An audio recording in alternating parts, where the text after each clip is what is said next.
Ako gledaš poruku ovu, čestitam ti godinu novu, da ti bude više sreće i obilja pune vreće.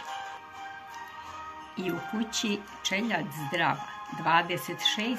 godina prava, njive plodne, bašte rodne i u oku mio sjaj, porodični pravi raj. U tvom srcu zvonka radost i u duši vječna mladost, prijatelji oko tebe, ljubav kolo nek povede. Ti zaprati kanal pravi, budite i ostanite zdravi. U zdravlje živjeli, srećna nova godina.